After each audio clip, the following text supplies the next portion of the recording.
Israel forfeited its right to self-defense. This isn't a war against Hamas. This is a war against Gaza. In fact, it's not a war at all. It's a genocide. Where we are now, I would say Gaza is no more. Gaza has been pulverized. It's been obliterated.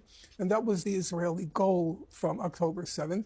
As you recall, for sure, the statements that immediately came out after October 7th spoke about Amalek, spoke about there not being any civilians in Gaza.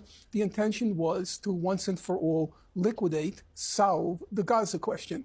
And in my opinion, they have succeeded in that regard. And that was the intention. The Gaza-Hamas aspect was pretty much a sideshow. If I need psychoanalysis, I wouldn't go to a representative of a lunatic state. I would go to a rational person. Number two, Israel never left Gaza. That's not my opinion. In 2005, Israel relocated its troops from inside Gaza to the periphery of Gaza. What goes into Gaza? What goes out of Gaza? Who goes into Gaza?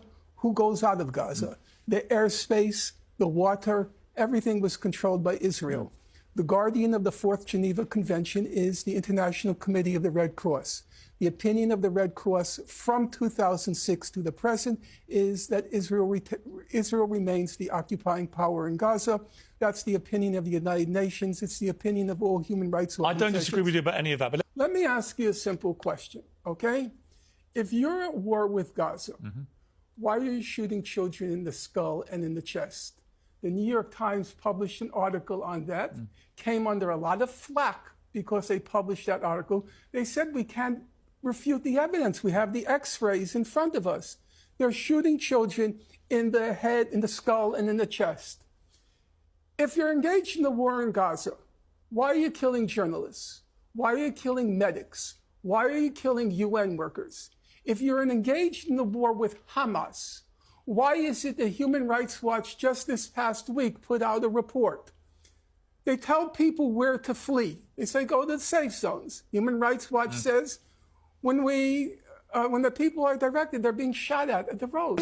When you get to the safe areas... I understand. I've already made that point. Israel drops 2,000-pound bombs on I've made that very point. Does that sound like a war? No, or does that sound like a genocide? What does it sound like because even take, I know you're not allowed to say it, but since I know the topic very well, take the case of the Nazis.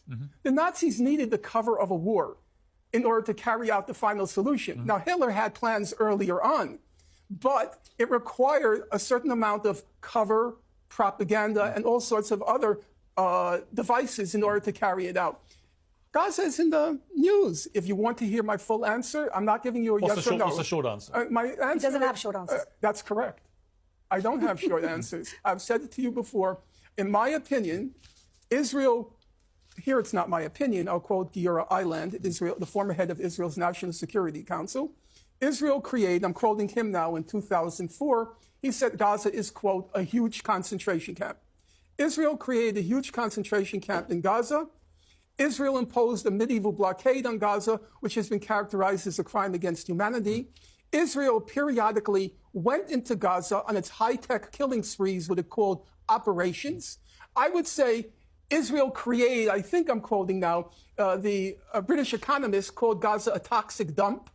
If Hamas, by killing 1,200 people on October 7th, disqualified itself from participating in any future in the resolution of the conflict, then Israel, by a factor of maybe 20 times more, has disqualified itself.